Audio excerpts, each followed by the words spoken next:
We'll chant the Gatha on opening the sutras. This Dharma, incomparably profound and minutely subtle, is rarely encountered even in hundreds of thousands of millions of ages. Now we see it, hear it, hold and maintain it. May we completely realize the true mind of all Buddhas. All right, sit back, relax. Tonight we'll be getting a few minutes of Zen from our friend Min Hui.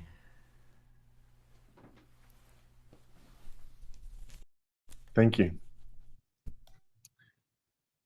When I was a child, my father would recite poems, usually around holidays. So as a young boy, I always remembered 'twas the night before Christmas and all through the house. But it's Halloween, and at every Halloween, my father would begin to recite Edgar Allan Poe's The Raven. And I decided I would use a little Edgar Allan Poe to help me out tonight. So my adjustment of The Raven goes a little bit like this. Once upon a zazen query, while I pondered weak and weary, over a many over many a quaint and curious volume of forgotten koans. While I nodded, avoiding napping, suddenly there came a tapping, and as of someone gently rapping at my Zendo door. "'Tis some hungry ghost," I muttered, tapping at my Zendo door, longing for merits evermore. So with the help of Edgar Allan Poe, we've set the scene for Buddhist ghost stories. There are lots of ghost stories in Buddhism. Some modern ghost stories we know about. I think it was just a year ago or so, maybe less. I think I gave a Dharma talk on Vulan, or the Ulambana Sutra, and what happens here in Vietnam during Vulan. Um, and in the Mahayana tradition, filial piety has a lot uh, of undercurrents that go on with why someone might become a ghost. Um, and we'll talk about Kshitigarbha in a little while, the bodhisattva that we seek assistance from in transferring our merits to those who may be lost in the ghost or hell realms. But in the Pali Canon, there's actually a section of the Khuddaka Nikaya called Ghost Stories. And there are 51 canonized ghost stories in the Pali Canon.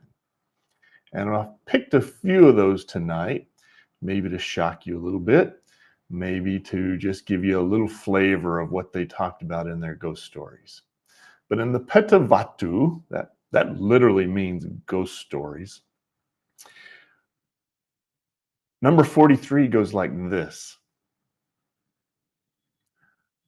And this is Mahamoggallana, who you're probably familiar with. Mahamoggallana says this: "Oh, unlucky one, you are standing in a pit of shit. Who are you? What kind of evil deed did you do? How can I know for sure what happened to you?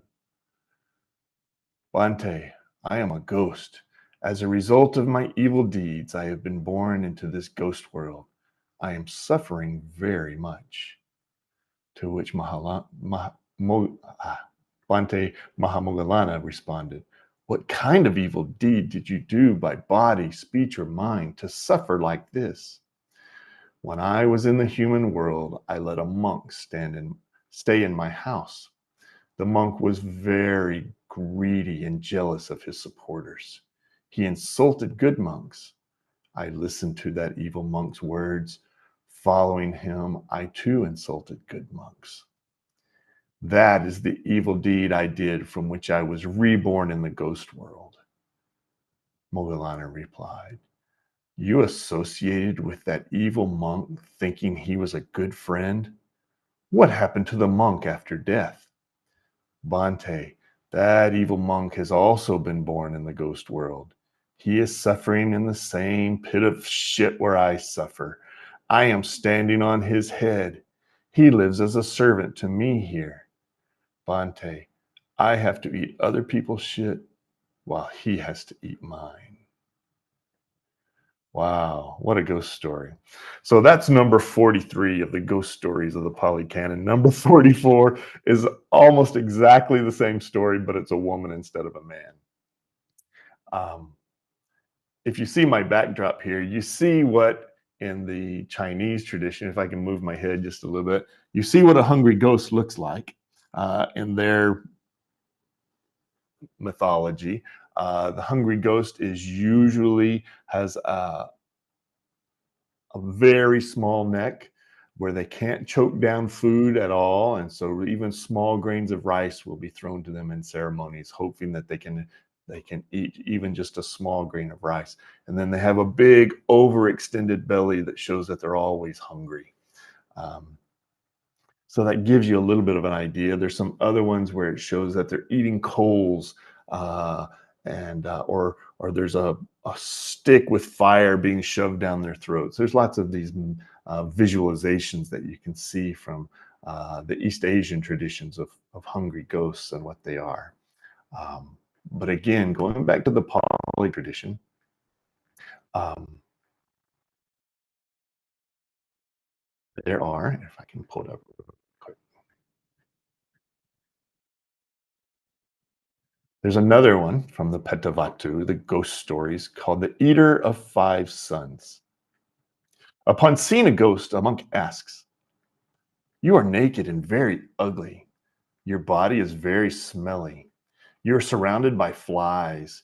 You standing there, who are you?" "I am a ghost, sir. I am suffering in the world of Yama. I have done an evil deed as human and have been reborn in the world of ghosts. Every morning I give birth to 5 sons, and in the evening another 5 are born. I eat them all that night, but I will still be hungry. My heart is burning with hunger so much that it is smoking. I get no water to drink. See the disaster that has happened to me?" The monk then replies, "Now what evil deed have you done by body, speech, or mind? What have you done so that you have to eat your own sons?" "My husband's other wife was about to give birth. I was extremely jealous of her. With that evil mind, I gave her some medicine that would kill the unborn baby. The 2-month-old embryo flowed out just like blood. The baby's grandmother became very angry with me and called her relatives. She frightened me and made me swear an oath. I told a terrible lie by saying, 'If I was the one who killed the baby, I will eat my own sons.' As a result of that evil deed and the lie I told, I have to eat my sons and be covered by their blood."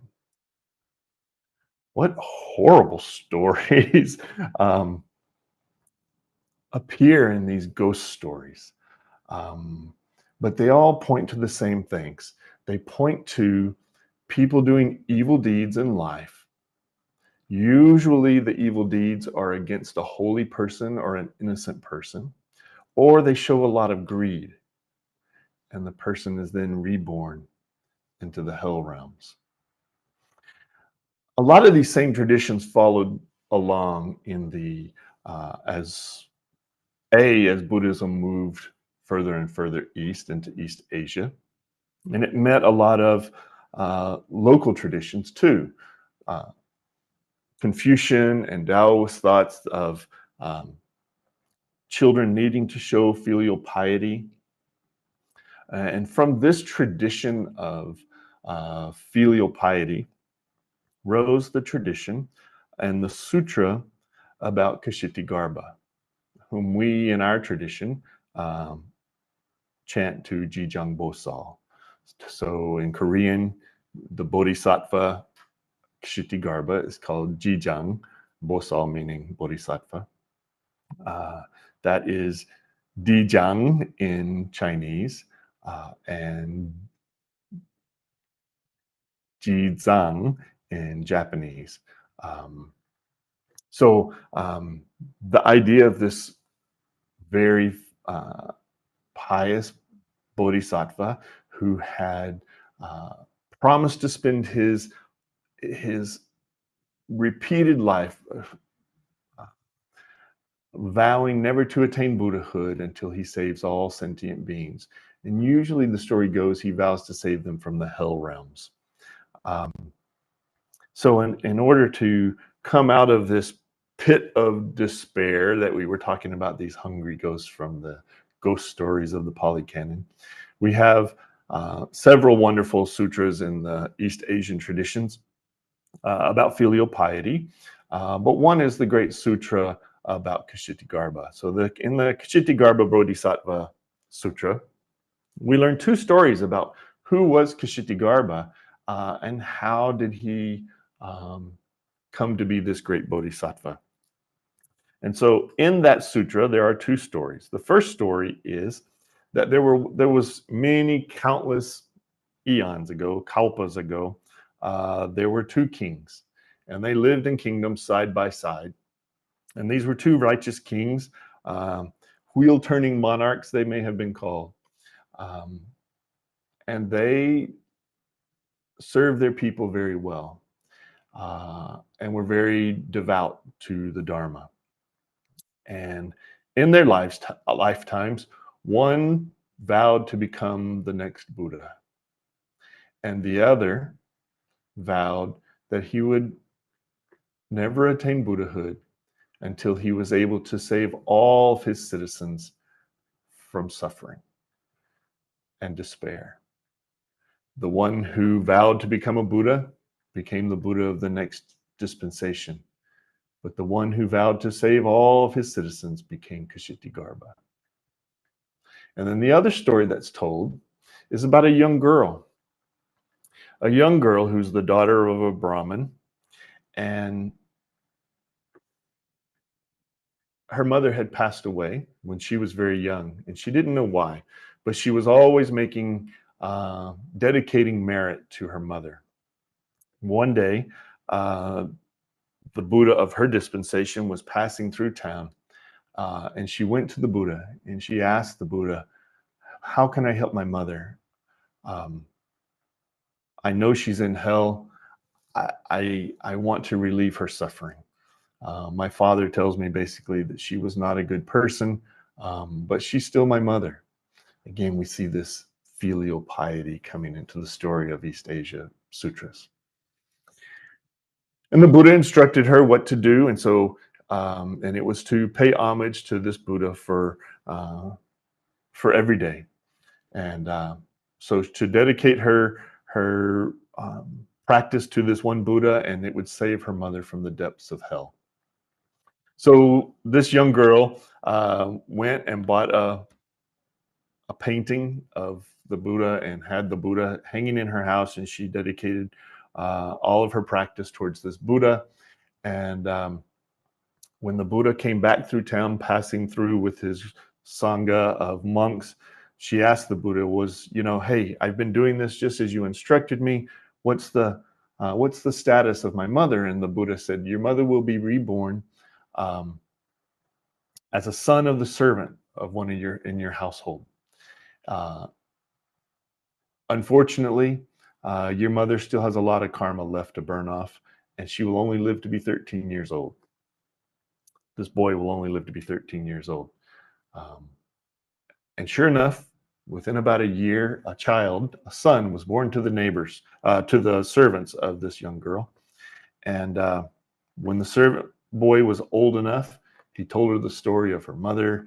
And sure enough, the little boy died at age 13. And the little girl went back to the Buddha and said, I want to devote my life and all of my lifetimes to saving my mother again from the realms of hell. And the Buddha said, you will be reborn. You will be reborn as the Bodhisattva Kshitigarbha. So those are the two stories of Kshitigarbha, Jijang Bosal, as we call him in our tradition. whose whole intent was to save people from the realms of hell. And he still does. That tradition lives on all throughout East Asia. Um, so as we sit and think about ghosts, where these traditions come from within our own traditions, there's good stories and there's bad.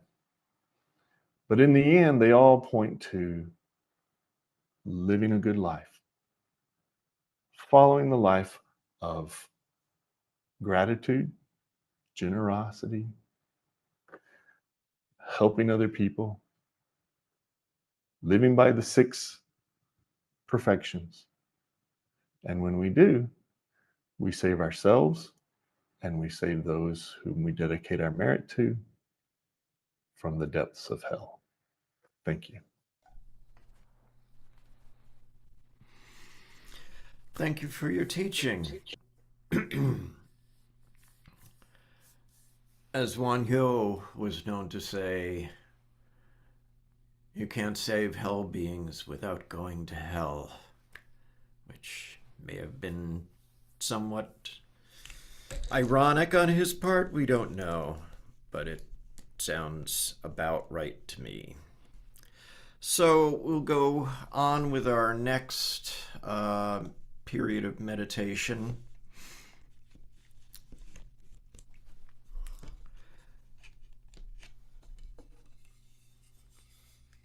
When asked, Shenhui said it was his Buddha nature.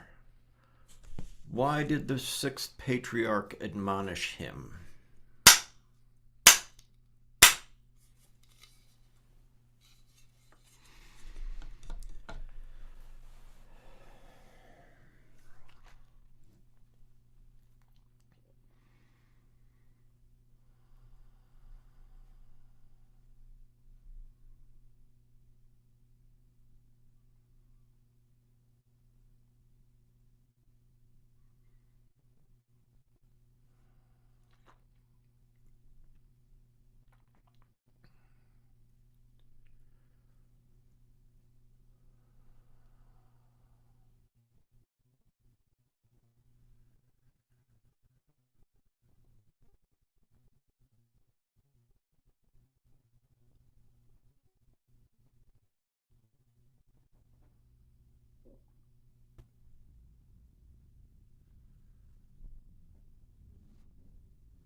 Michael, do you have the chant sheets?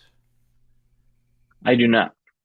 Minwee, would you be able to give him a link, please? We're going to chant the Heart Sutra.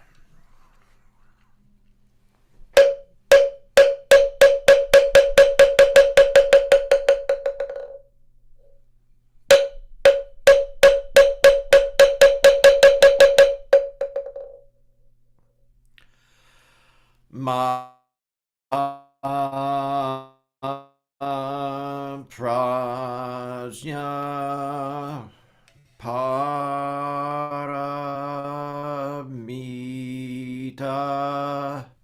Hridaya Sutra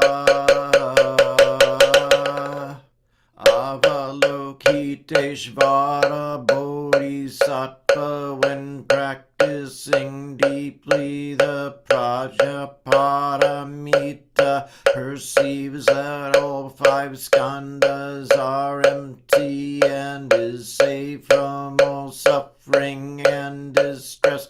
Shariputra, form does not differ from emptiness. Emptiness does not differ from form. That which is form is emptiness. That which is emptiness, form. The same is true of feelings, perceptions, impulses, consciousness.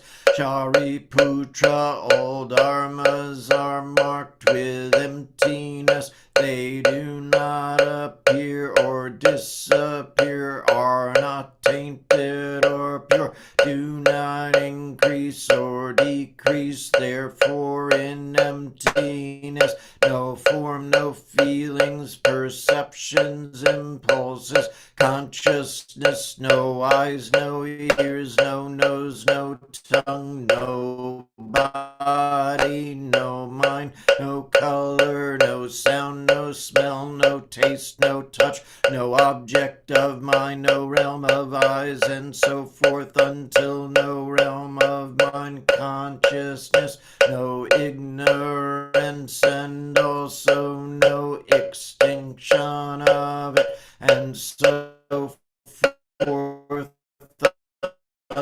until no old age and death, and no suffering, no origination, no stopping, no path, no cognition, also no attainment, with nothing to attain. The bodhisattva depends on prajnaparamita, and the mind is no hindrance. Without any hindrance, no fears exist. Far apart from every perverted view, one dwells in nirvana.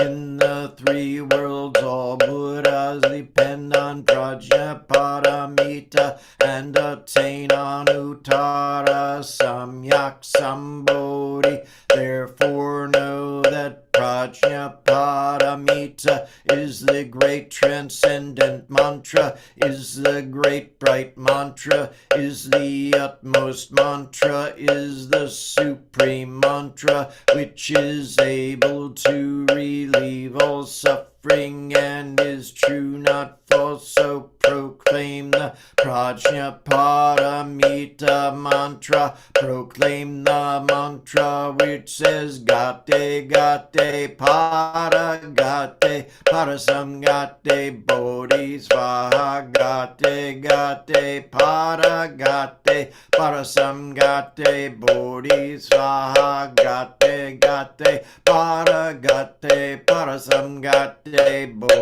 Bodhisvaha.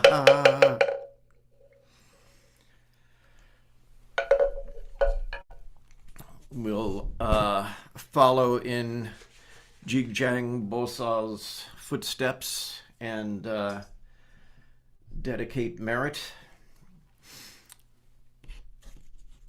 I have a couple of people, and I'll open it up for you to add in whomever you'd like.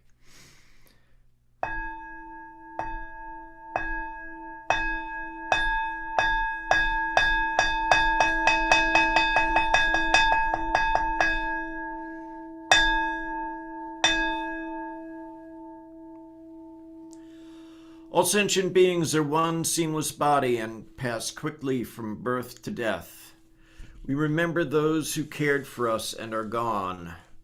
Those who are ill, those who are at war, who are hungry and who are in pain, may they heal and have peace.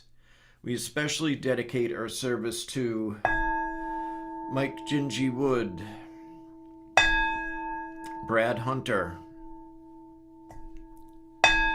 Caleb, John Chan.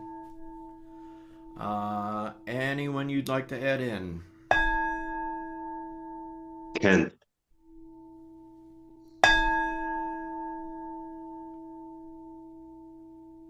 Anyone else? All of you. Any others?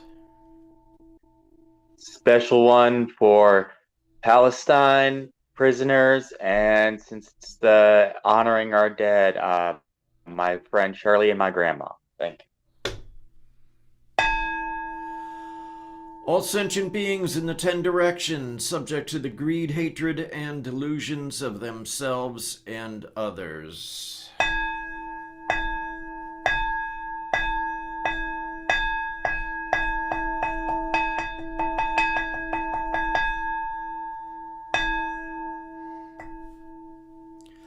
All Buddhas throughout space and time, all honored ones, Bodhisattva, Mahasattvas, wisdom beyond wisdom, Mahaprajna Paramita.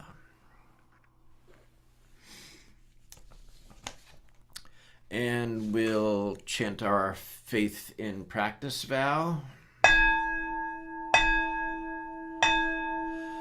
I will never retreat and will be firm in my mind in this correct Dharma. I will escape from the samsaric cycle of birth and death and definitely will see my original face. I will be sure to inherit the life of insight of the Buddha and save all sentient beings.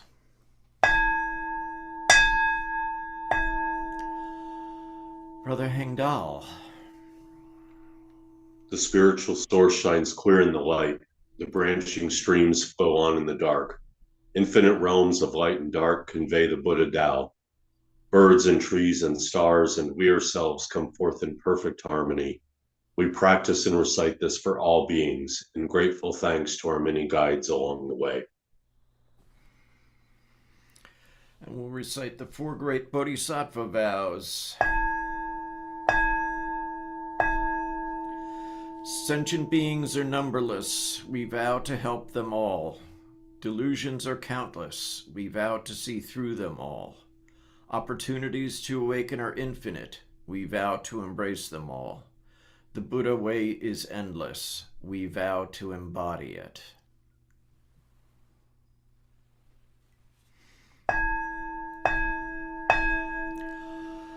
Life and death are of supreme importance. Time passes swiftly by and opportunities to awaken are easily lost.